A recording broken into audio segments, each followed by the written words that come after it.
الحمد لله وحده والصلاة والسلام على من لا نبي بعده أما بعد فأعوذ بالله من الشيطان الرجيم بسم الله الرحمن الرحيم ثم إن علينا بيانه صدق الله العظيم مولاي صل وسلم دائما ابدا على حبيبك خير الخلق كلهم والحبيب الذي ترجى شفاعته لكل هول من الاهوال مقتحم يا اكرم الخلق ما لي من الوذ به سواك عند حلول الحادث امامي. نہایت ہی قابل احترام سامعین کرام وذی احتشام،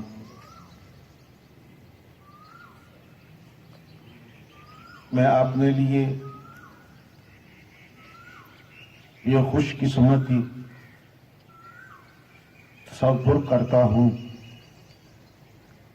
اس پاکیزہ مطہر اور مقدس محفل میں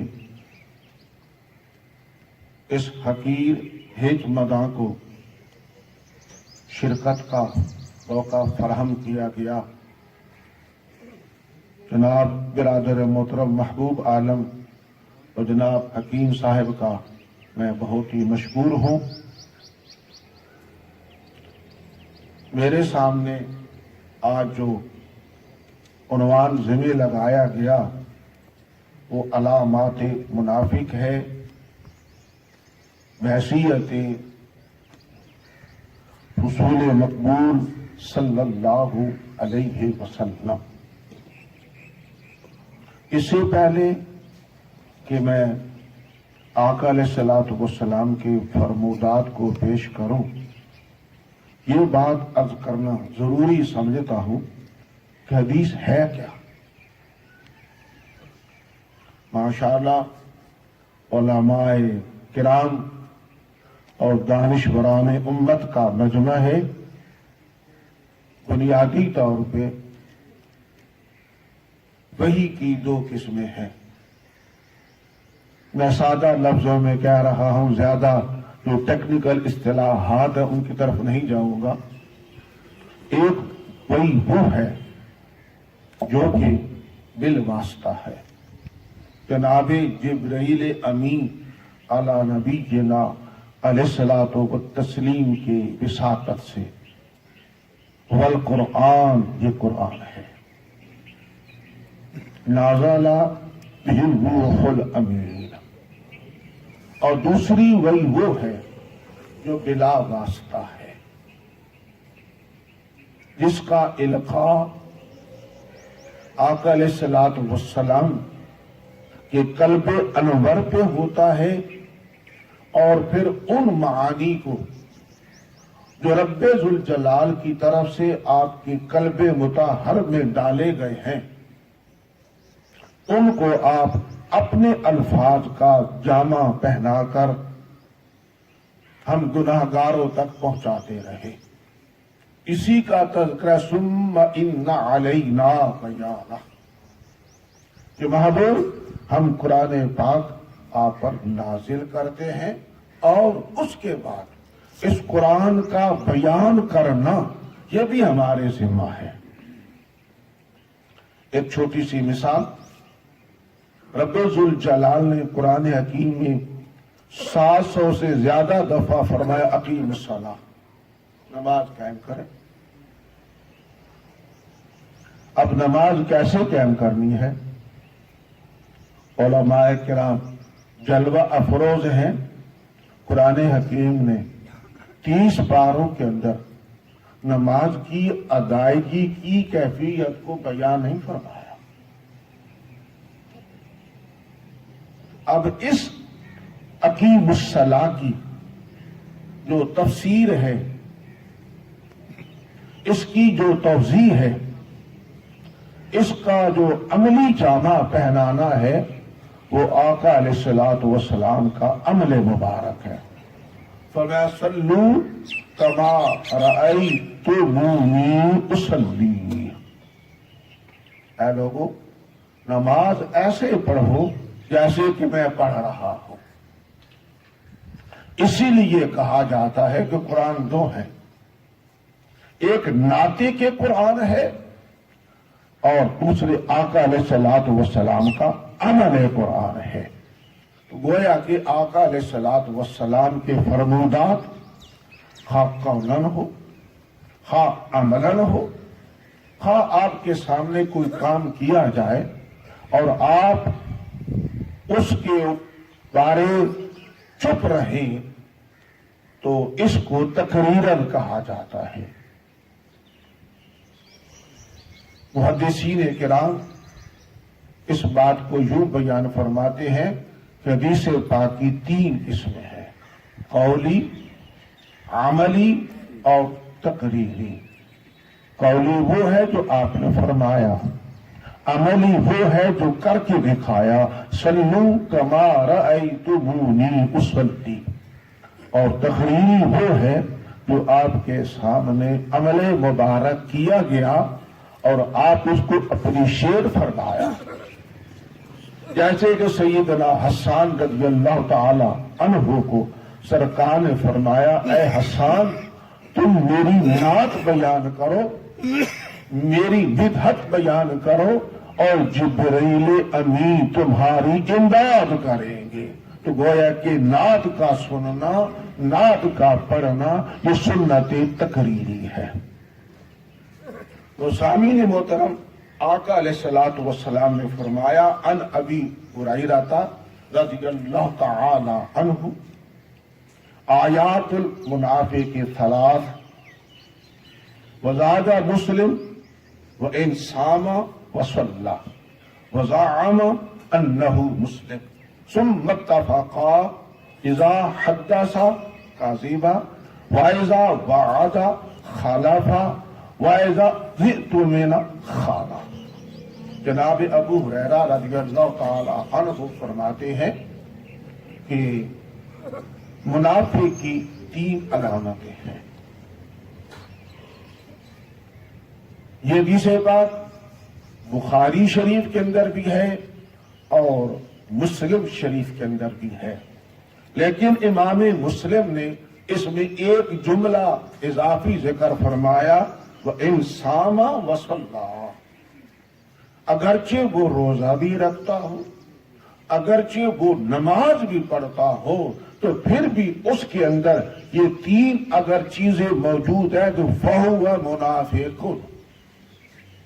اب اس سلسلے میں یہ کون سا منافق ہے؟ اصل میں لفظ منافق عربی کا لفظ ہے، عربی لینگویج ہے، تو یہ اس کا جو مادہ ہے وہ نفاق ہے۔ النفق والمنافقۃ منافقہ سے، تو یہ منافق کا جو فعل ہے، اور منافق کسے کہتے ہیں اس کی دو قسمیں ہیں، ایک ہے منافق ایمانی اور ایک ہے منافق عملی۔ منافق ایمانی کیا ہے کہ دل میں کفر ہو اور زبان سے ایمان کو ظاہر کرے، فَهُوَ مُنَافِقٌ ایمانی آذَنَ اللَّهُ عَنْهُ جَمِيعًا۔ دل کے اندر کفر ہو اور زبان سے ایمان کو ظاہر کرے، یہ منافق ایمانی ہے۔ اس کی بات نہیں، بحمداللہ اللہ کا شکر ہے آقا علیہ الصلوۃ والسلام کے وسیلہ جلیلہ سے کہ ہم میں کوئی بھی منافق ایمانی موجود نہیں۔ یہ جو علامات ہیں یہ منافق عملی کی ہیں، اور اس منافق عملی کے اندر ہم میں سے کوئی بھی خالی نہیں۔ آقا علیہ الصلوۃ والسلام نے فرمایا، پہلی بات کہ جب وہ گفتگو کرتا ہے تو جھوٹ بولتا ہے، جب بھی اس کی گفتگو ہوتی ہے اس سے وہ جھوٹ بولتا ہے۔ حالانکہ آقا علیہ الصلوۃ والسلام نے ایک اور جگہ پر فرمایا عن عبداللہ ابن مسعود رضی اللہ تعالی عنہ قال قال رسول اللہ صلی اللہ علیہ وسلم علیکم بالصدق، فرمایا تم پر سچ بولنا لازم ہے۔ کیوں؟ کیونکہ دعویٰ بغیر دلیل کے قابل قبول نہیں ہوتا۔ فرمایا فإن الصدق یہدی الی البر، جو سچ بولنا ہے وہ انسان کو نیکی کی طرف لے جاتا ہے۔ وإن البر یہدی الی الجنہ، اور جو نیکی ہے وہ انسان کو جنت کا راستہ دکھاتی ہے۔ فرمایا وما یزال الرجل یصدق ویتحرى الصدق حتی یکتب عند اللہ صدیقا، کہ آدمی جب ہمیشہ سچ بولتا رہتا ہے اور سچ پہ قائم رہتا ہے تو پھر حتی یکتب عند اللہ صدیقا، وہ اللہ کی بارگاہ میں صدیق لکھ دیا جاتا ہے۔ اور صدیق وہ لوگ ہیں جن پر اللہ تعالیٰ کا انعام ہے۔ صراط الذین انعمت علیہم، ہمیں ان لوگوں کا راستہ دیکھا جن پر تو نے انعام فرمایا ہے۔ اور منعم علیہم کے اندر رب ذوالجلال نے اب پوری تفصیل کا وقت نہیں، صدیقین کو بھی ذکر فرمایا ہے۔ آگے فرمایا وَإِيَّاكُمْ بِالْكِذْبِ، تمہیں اپنے آپ کو جھوٹ سے بچانا چاہیے۔ کیوں؟ فرمایا اس واسطے فَإِنَّ الْكِذْبَ يَهْدِي إِلَى الْفُجُورِ، جو جھوٹ ہے وہ انسان کو برائی کی طرف لے جاتا ہے، نافرمانی کی طرف لے جاتا ہے۔ فَإِنَّ الْفُجُورَ يَهْدِي إِلَى النَّارِ، اور جو برائی ہے اس کا انجام آگ ہے۔ فرمایا وَمَا يَزَالُ الرَّجُلُ يَكْذِبُ وَيَتَحَرَّى الْكِذْبَ حَتَّى يُكْتَبَ عِندَ اللَّهِ كَذَّابًا، جب آدمی ہمیشہ جھوٹ بولتا رہتا ہے اور اپنی زندگی کی بنیاد جھوٹ پر قائم رکھتا ہے تو فرمایا وہ رب کی بارگاہ میں کذاب لکھ دیا جاتا ہے۔ وَنَجْعَلْ لَعْنَةَ اللَّهِ عَلَى الْكَاذِبِينَ، وہ رب کی لعنت کا مستحق بن جاتا ہے۔ لیکن آج کل کہا جاتا ہے صاحب کیا کریں، کاروبار کرنا ہے، ریڑھی لگانی ہے، دکان کا سودا فروخت کرنا، بغیر جھوٹ کے چارہ کار ہی نہیں۔ ھذا غلط فاحش، یہ واضح غلطی ہے۔ اگر جھوٹ اتنا ضروری ہوتا تو آقا علیہ الصلوۃ والسلام وَإِيَّاكُمُ الْكِذْبَ کا لفظ ذکر نہ فرماتے۔ ہمارے اصول کے اندر، نحو کے اندر ایّا کو تحذیر کہتے ہیں، جس کا معنی اپنے آپ کو بچانا ہے۔ جیسے کہ کوئی آدمی جا رہا ہے اور آگے شیر آ گیا، اسے کہتے ایّاکم والاسد، تو اپنے آپ کو شیر سے بچا لے، تو یہاں پر یہ ایّاکم کذبا، اپنے آپ کو جھوٹ سے بچا لو۔ اگر جھوٹ زندگی کے اندر ضروری ہوتا تو رب ذوالجلال سچ بولنے والوں پر انعام نازل نہ فرماتا بلکہ جھوٹوں پر فرماتا۔ رب ذوالجلال تو جھوٹوں پر لعنت بھیج رہا ہے، تو معلوم ہوا جو جھوٹ بولتا ہے، جیسا کہ آگے ایک اور فرمان کے اندر آتا ہے، جناب عبداللہ بن عمر رضی اللہ تعالی عنہ سے مروی ہے، اربع من کن فیہ کان منافقا خالصا، یہ چار ایسی چیزیں ہیں جس کے اندر یہ چاروں کی چاروں مجتمع ہوں گی، اکٹھی ہوں گی، وہ خالص پکا منافق ہوگا۔ ومن کانت فیہ خصلہ منہن کانت فیہ خصلۃ من النفاق حتی یدعہا، فرمایا اگر اس کے اندر ان چار میں سے پہلے 3 فرمایا یا پھر 4 فرمایا، اگر کوئی ایک بھی عادت موجود ہے